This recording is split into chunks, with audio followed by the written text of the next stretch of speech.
Let's compare the Timbuk2 Impulse to the Wingman Travel Backpack Duffel. These are two of Timbuk2's most popular travel bags, but this is more than just a battle of different sizes, because after testing both, it's clear that Timbuk2 has designed each bag for two different travel styles. So which style are you? Let's find out, starting with the size and fit. Here's what both bags look like on someone who's 5'6". They're both carry-on sized and made for one-bag travel, but the Impulse will be a lot wider. But when it comes to comfort, the Impulse takes the lead with its mesh back panel, better breathability, and cushioning. The Wingman, not so much. The back panel is just a flat sheet of foam. Not that great to wear in hot weather, but here's why that flat panel exists. Because you can tuck in the shoulder straps, the Wingman gives you 3 different carry modes: backpack, duffel bag, and over-the-shoulder bag. And now that flat back panel gives you a really nice clean look. But it doesn't stop there. The Wingman also has handles on every side, making it easier to grab and go. The Impulse is also a convertible backpack, but it only gives you 2 carry modes: backpack and duffel bag. And sure, the Impulse has these nice beefy handles, but you only get them on the top and one side. Now, both bags will hook you up with a chest strap and a hip belt, but at 5'6", the Wingman's hip belt sat a little too low on the hips, making it tough to get the right support. But here is where the Impulse shines. It's got an adjustable hip belt with these 2 loops that let you dial in the height for a better fit. So whether you're tall or short, you can adjust that hip belt to fit you just right. So what's your travel style? If you plan on wearing your bag mostly as a backpack, the Impulse wins with its breathable back panel and adjustable hip belt. But the Wingman is much better for travelers who want to take advantage of those other carry modes.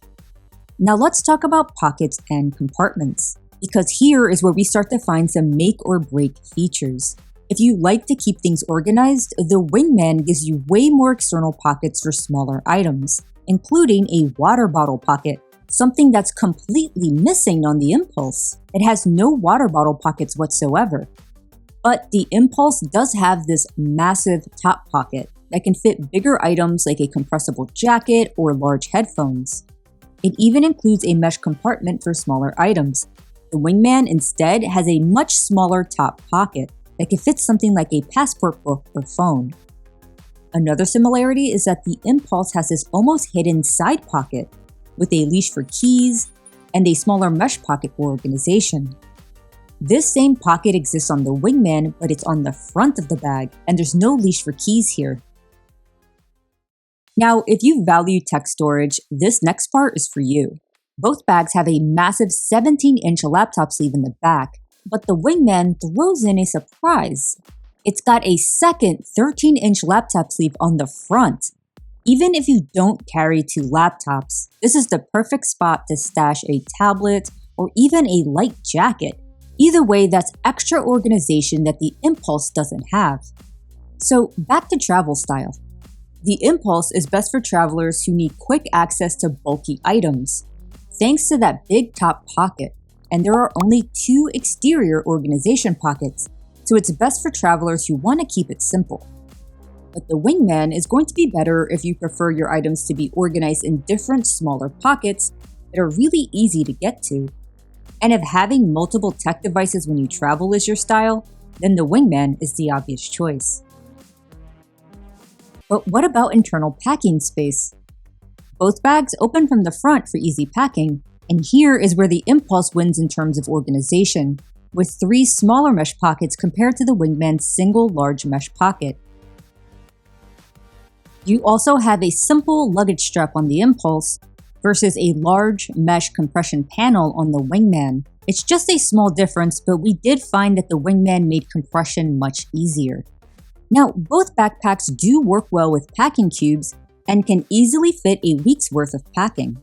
But here are where things get interesting. Both backpacks do have bottom shoe compartments, but the Wingman shoe compartment is separate from the main space, meaning whatever you pack in here doesn't affect your internal packing. The Impulse, not so much. The shoe compartment shares space with the main compartment, eating into your packing space. It gets even trickier with the top pocket. As you fill it, it reduces your internal space even more, and you can really see how much less space you have in the main compartment now. But here is where the Impulse really shines. Side compression straps.